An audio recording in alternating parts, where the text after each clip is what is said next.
Hello, this is Alan, welcoming you to the 1910th edition of the Enfield Talking Newspaper, Dateline 27th of June 2013. The readers this week are Sonia, Phil, Jenny, myself, and Keith is on the controls. The items that we will be reading come from our local newspapers, the Enfield Gazette and Advertiser, the Enfield Independent, and are their copyright.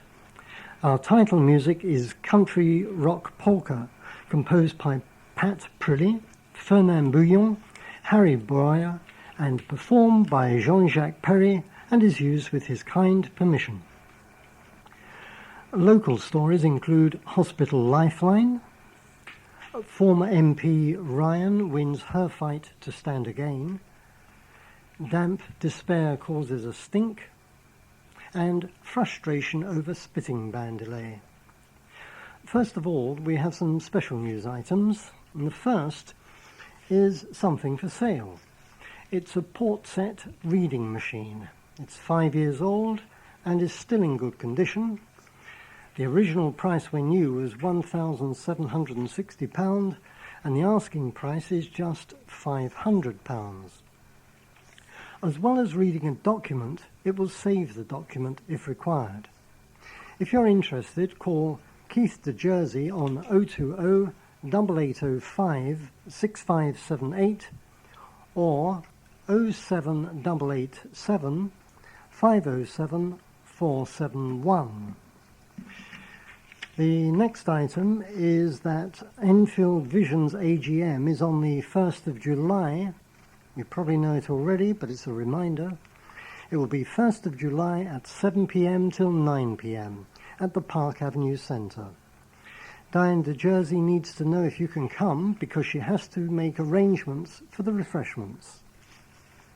Please ring her on 8805 6578.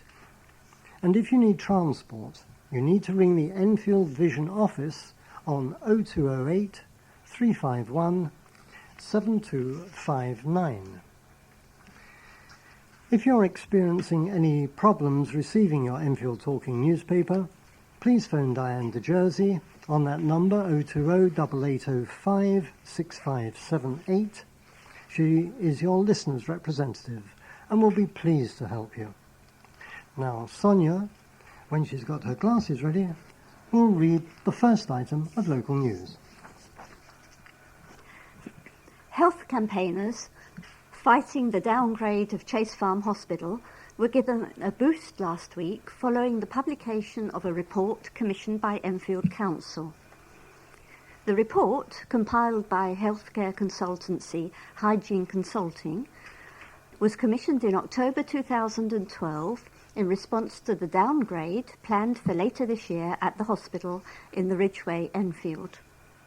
The report found there were a number of shortcomings in the plans, including a failure to bolster primary care services in the borough, an unexpected population boom, and a lack of NHS data on projections for services in the hospital expected to take up the slack.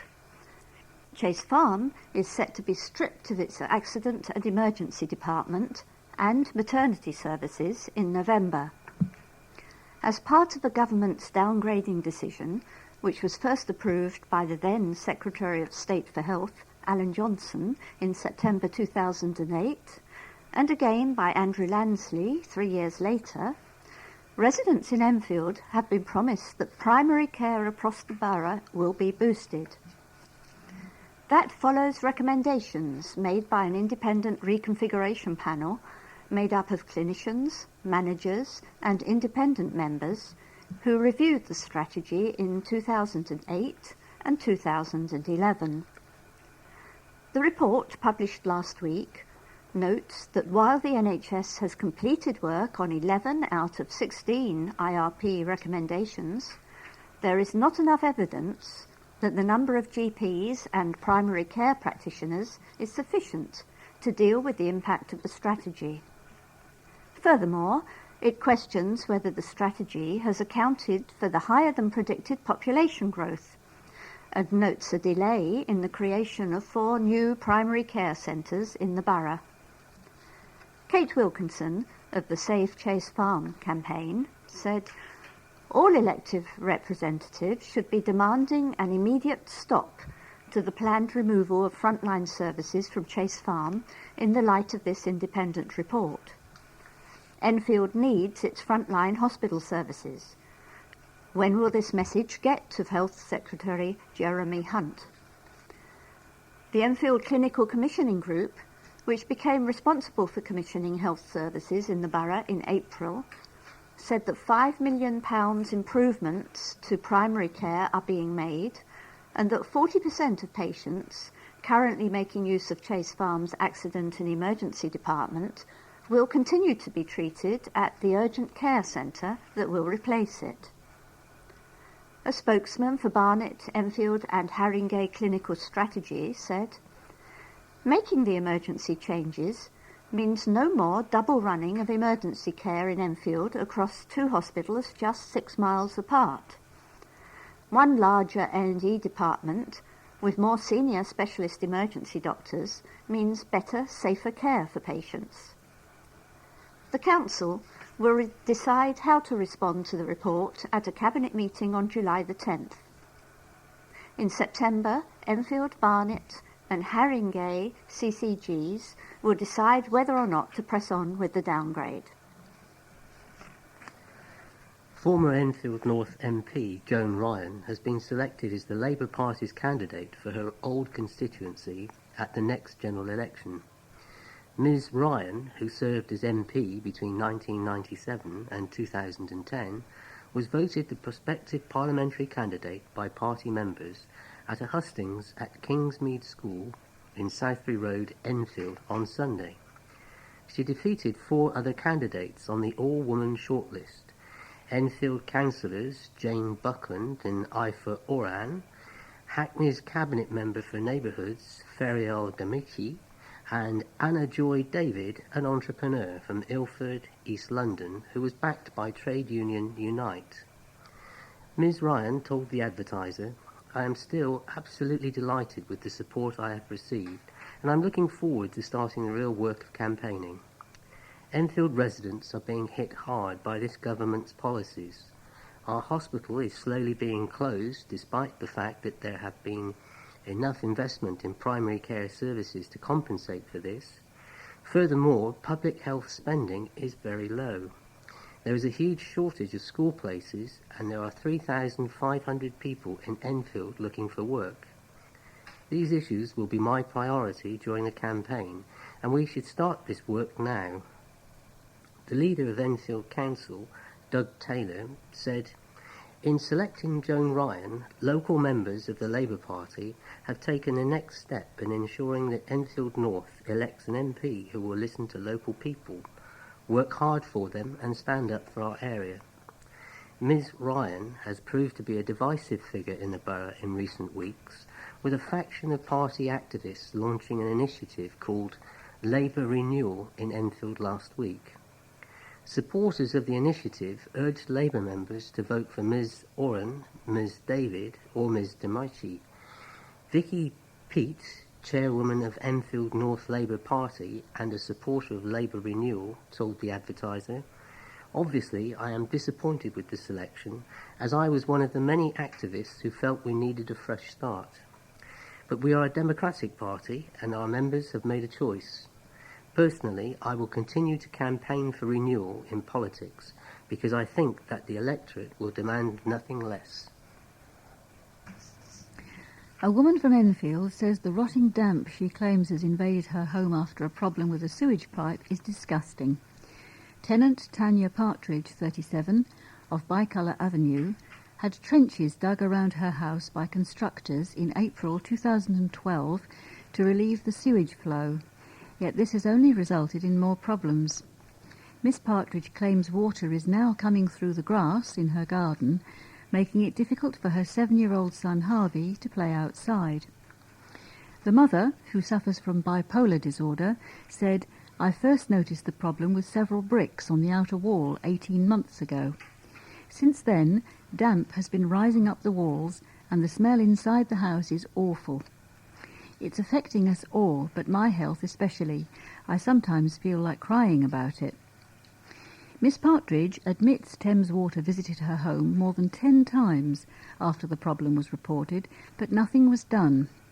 However, a spokesman for Thames Water insisted a survey was carried out on the sewer pipes in the area and showed them to be working as they should. We carried out further water sample tests and we believe it to be a groundwater issue. Miss Partridge said, "We have been left out to dry. No one knows what the problem is and nothing is being done about it." Enfield Borough Council has expressed its frustration at the lack of action taken on agreeing a bylaw to ban spitting. Despite the council submitting an application for the ban on February 2012, the Department of Communities and Local Government has not yet approved it. This is despite the DCLG informing the council in March this year that it had no objections to the proposals, subject to minor amendments. But a month later, on April the 24th, the DCLG stated it was unwilling to give the bylaw the all-clear unless more evidence from the council was given, despite a similar bylaw being approved in Doncaster. A further blow to the proposed bylaw came in January this year, when Eric Pickles, MP, Secretary of State for Communities and Local Government, stated he would need more persuasion if this was going to become law. Councillor Chris Bond, Enfield's Cabinet Member for Environment, said, "It's incredibly frustrating when one arm of the DCLG does not appear to know what the other is doing or saying. There appears to be absolutely no reason why we couldn't be given approval for this bylaw. And what makes the situation even more galling is that we helped Doncaster Council with its proposals.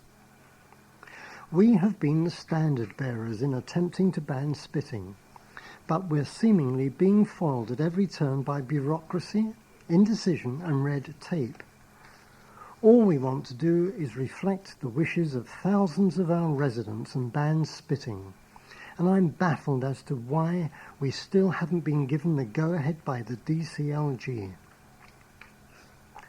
When Enfield Council first submitted its proposals to ban spitting in the borough, it attracted a cross-party support, and a petition supporting the initiative was signed by more than 4,000 people.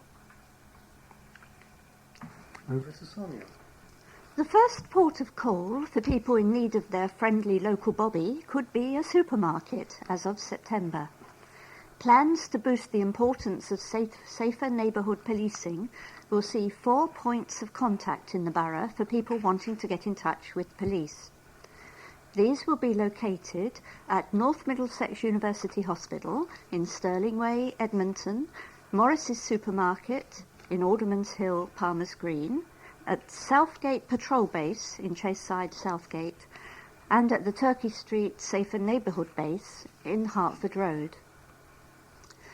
In order to press ahead with the changes, Southgate Police Station will lose its front office and be replaced by a contact point for members of the public. As reported previously in the Advertiser, the only front counter services to remain in the borough will be at Edmonton Police Station, which will be open throughout the day and night, and Enfield Police Station, which will be open for just 40 hours a week. The changes are due to be rolled out in September, and a spokeswoman for Enfield Police told the Advertiser that further details of the shape of neighbourhood policing in the borough will emerge closer to the autumn launch date.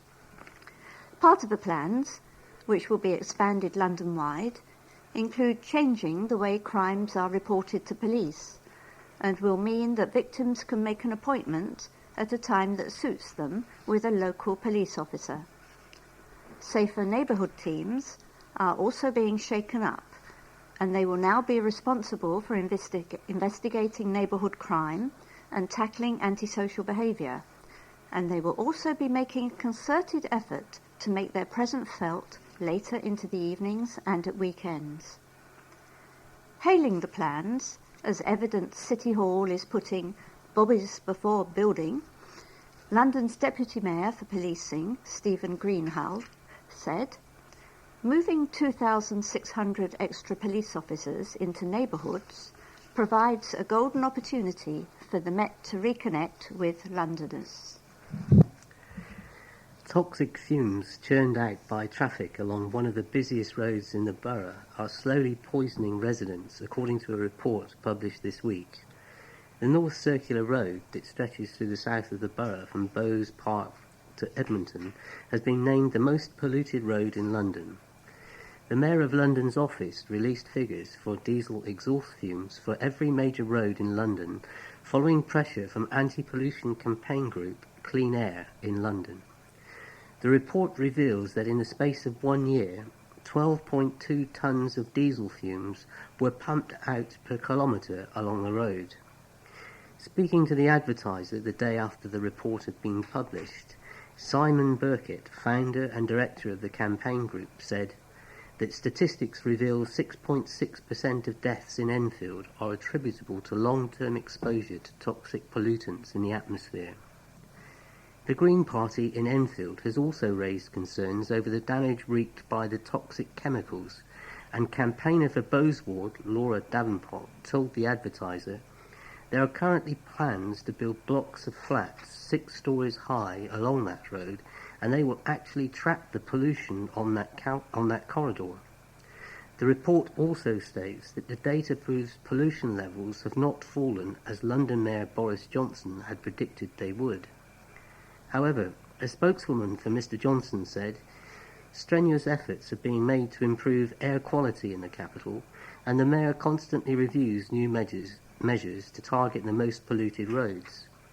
The Mayor has tightened regulations on vehicles in the low emission zone, one of many changes that have resulted in emissions of dangerous particulates falling by 15% and of oxides of nitrogen by 20%. Music to help the British bee population is being performed in a 16th century walled garden at Forty Hall Park next month. The music in the walled garden, organised by the Friends of Forty Hall Park, will raise money to plant bee-friendly plants and flowers in the garden. The event, starting at 2 p.m. on Sunday, July the 21st, will include music performed by groups from schools such as Enfield Grammar, Latimer, St Ignatius and Worcester's. The Red Room, Botany Bay Jazz Club and some more local talent will also perform, as well as Morris Dance Group, etc., and a special appearance by children's television character Fifi the Flower Tot. Joanne Brown, event coordinator of the Friends of Forty Hall Park, said, "This event is being organised because of the plight of vanishing bees all around the world. We are highlighting the importance of protecting our bees by having an information stall and talk from local beekeepers at our event. We also hope more people will follow our example and plant more bee-friendly plants in their own gardens." Councillor Chris Bond, Enfield Borough Council's Cabinet Member for Environment, said, "The British Beekeepers Association have confirmed that this winter's losses of honeybee colonies were the worst since records began 6 years ago.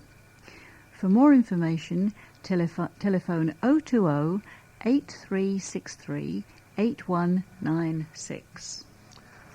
A pharmacist who has scooped a top prize from his peers for achieving excellence.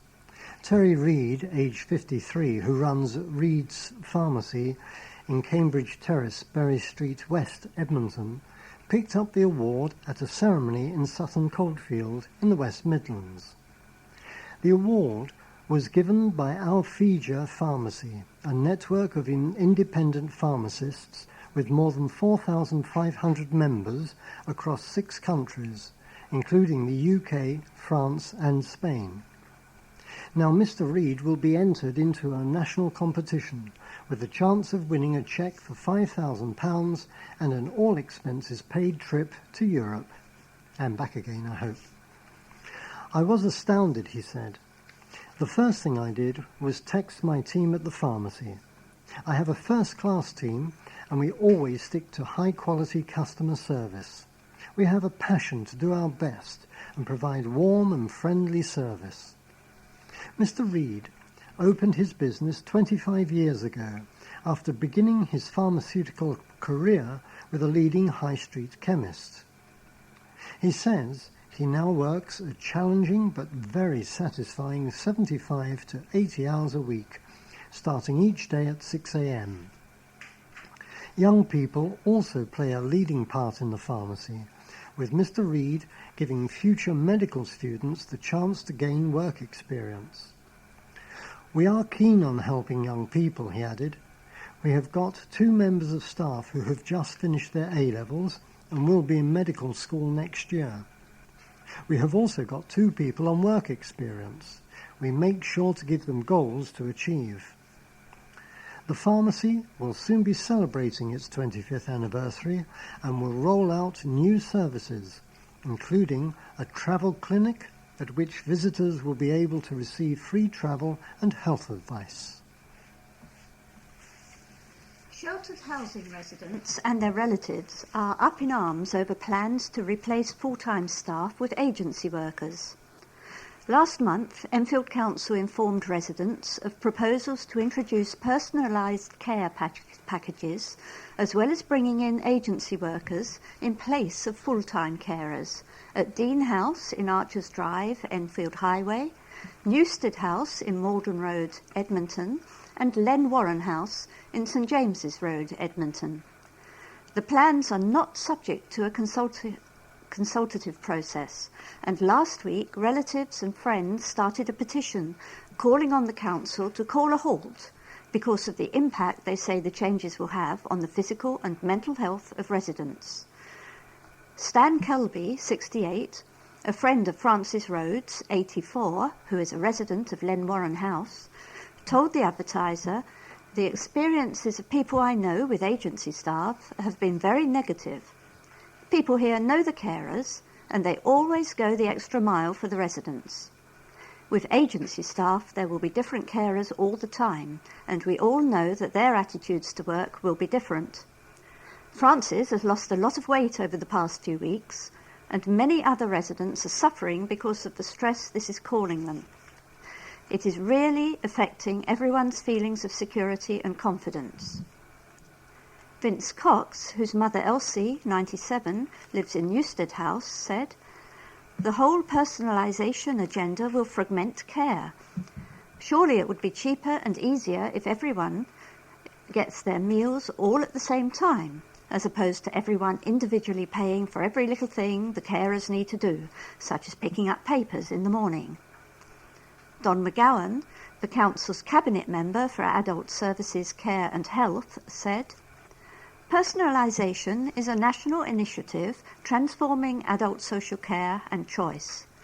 As part of a review of our services, we received positive feedback, but the service is not the same across all tenancies, and it is financially unsustainable compared to similar services. We are in the process of setting individual budgets according to need to ensure that we get the support levels right. It is at the moment impossible to say how much saving will be achieved.